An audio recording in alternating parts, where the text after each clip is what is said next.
even if Iran is saying they still need war. Why should something like this happen? Why should something like this happen? Why should Israelites attack them first or whatever then the case may be? So, but when a world leader steps in with war, what is expected? When somebody that is a leader that everybody is hoping to hear from steps in with a war, so what should be the fate of those other victims? Those people automatically becomes the victim, which is Iran. I felt intimidated with what happened between Israelites and Iran, and the way the American steps forward for Israel. A leader doesn't choose sides. Leader doesn't choose side. If you choose side, then if you are there to choose side, then step. And I feel so embarrassed that nobody even spoke anything about that. I feel so embarrassed that nobody spoke about it. A leader doesn't pick sides. A leader should have kept on speaking, kept on speaking. As a matter of fact, bringing some other leadership, his fellow leader, to speak. Because what? Everybody seeks for peace, right? So when a leader steps in with a war, what does that make you? What do you even expect the world to think? You are not a leader, you're a coward. Okay, look at it now. He felt like, yes, the yoke of Iran is gonna be easy for him to step. The Iran will be more easier for him to step forward on, you know. And then he did what he did, of course, because he felt like, yeah, he can handle Iran. And the same him said that he was going to um um um stop the war between Russia and Ukraine. For years is now. Was he able to stop it? For years is now. I saw him inviting Zelensky, inviting him times without number repeatedly. Why? Because he knows that he can only speak to the younger one, the one who feels to be in the victim side, so that whenever whatever thing he says, he would accept and then let the story end, so that he would take the glory of bringing peace. Do you understand? He didn't meet the upper one, the upper hand, which is Putin, because he can't control Putin, right? He can't, and that is why he didn't go for Putin. Rather, he went to the one he felt he can control. And at the same time, I'm proud of Zelensky that he's not controllable, even though I didn't I'm not appreciating the war, because these are so dying. I'm not appreciating, but at the same time I love the fact that he's not controllable, because Trump only finds people he controls.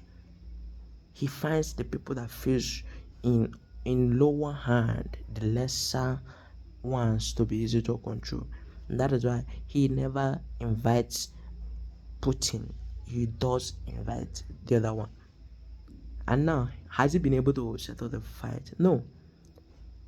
The one that seems to be taking advantage of the war, which is Putin, shouldn't he? He should release missiles just like he released in Iran now. Don't you think so? He should release missiles just like he released in Iran. He should release missiles to Russia and said stop the war, like he said to Iran, and see if Russia will not retaliate. He knows what he's doing. He doesn't seek something that is bigger than him. He seeks something that he is bigger than. So whatever country that Trump steps in with in his lack of sense and knowledge, is because he feels like he can intimidate that country. And when he steps in true, he will intimidate it because of the illusion of power he's sitting on, the word power. Even his action doesn't speak word power. His action speaks childish. Because if it was now, for example, if Zelensky was the one taking advantage of the war now, Trump should have, you know, struck a missile to Zelensky and be like, you should stop, just like he did to Iran, because he always finds easy countries that he can easily take advantage of. He never, whenever he tries bigger countries such as Putin, Russia, he steps back. He doesn't speak with control, because he knows that those beings are truly above him. As a matter of fact, if like I'm to clarify who is worthy to be the world leader, it should be China for their development. China doesn't even seek for war, because a true leader doesn't seek for war. A true leader doesn't seek for war. A true leader seeks for peace. A true leader will have all it takes to destroy you in a tip of finger. But at the same time, he will still choose peace. That is a leader. Not because he's weak, but that leadership in him has humbled him. You can call him a sleeping lion. That is like China. China doesn't seek for war. But I don't think there is any country that has more nuclear weapons than China's. But they never threatened anybody in war. That is a true leader in the. So a very big shout out to the president of China. He has everything to war, to defend, but he is not seeking. Because he knows that war is death. Because in the face of war, one must die, and he doesn't want that for his what is it called, citizens. That is a true leader. So a very big shout out to the president of China.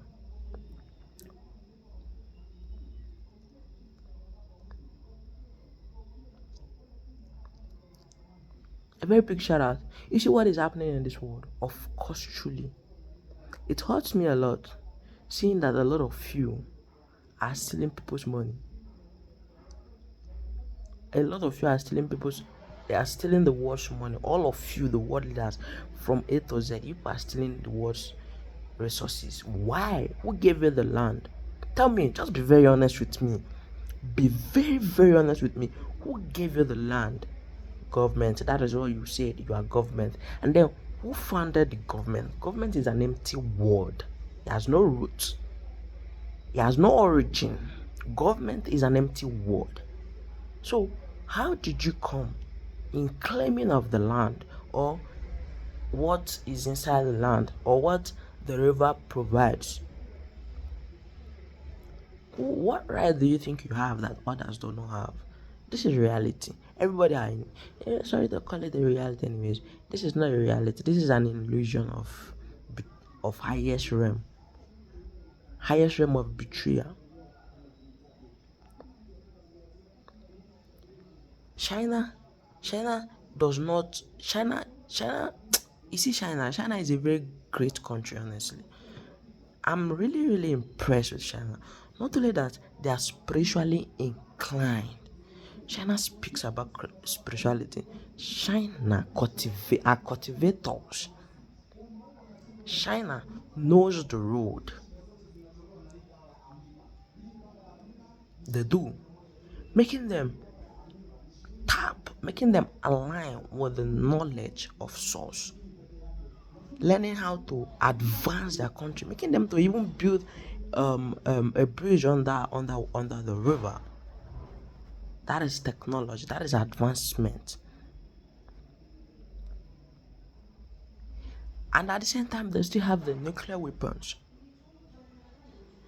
They still have the military weapons. Making them develop, because they don't need war. All they need is just the advancement of their country, the betterment of their country. Now those nuclear weapons that they are producing is a defense, a defense of a weapon, of which soon you will destroy those your weapons, those your defense. I don't like all those stuff, right? But China trust me, China is above all other countries. In apart from Africa, so today Africa is the first brother to humanity. Not leader, but the senior brother of humanity. Comes second China. I give China the second. I have my reasons for China, not for China to have a lot of equipment for war, but never finds war. But they always back, and step back, keeping those weapons as a defense, knowing fully well that the world does not align with them, that they will eventually feel like that for the fact that China is not making noise, or the fact that China is not fighting, that other countries would want to know if China is really capable of war, or they are just weak and they will strike, so that what they are building would not damage, they would defend.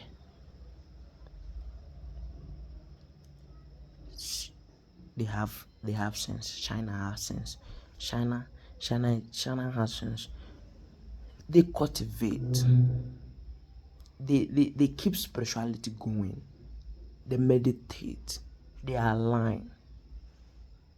That is country with hope. That is country with hope. Hope. So today I declare China hope of the world. Because eventually everything returns to spirituality. And they've been holding the key to spiritual. They've been practicing spirituality with their monks, their masters, with a lot of things. Even the dramas they've been acting, everything speaks of spirituality. Unlike US, horror movie, creating fear in people's soul. You see, US is death of the world, or should I say, death of earth. That is what US is. Death. I'm not speaking from a place of bitterness, but I'm speaking from a place of clarity. Everything I've seen with their movies, with the messages they have been sending to the world, because the way a country lives is the way a country lives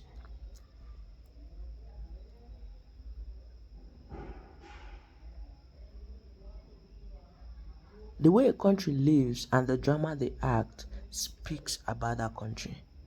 So China is the hope of the world in spirituality, because they held on to the key of spirituality, physically, spiritually, and the way they act their movies. Now, Kenya is the unity of Africa.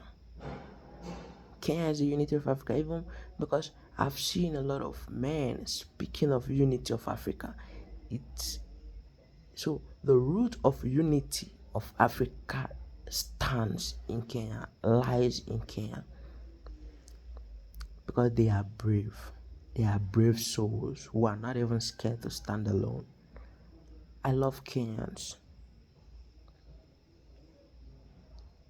Not only that, but when you see any country that is cultivating well, they will move forward in advancement. Kenya is moving in advancement in Africa. Already Africa has a bank, UBA, United Bank of Africa. The bank is existing, just remaining for everybody, every African country to unite. So I will become a pillar of tree that we were always once. Leave the illusion. You don't hold worship to anyone except your creator. Don't worship your fellow human being for no reason. people that you're even better than. Ask me how you're better than them, I will tell you.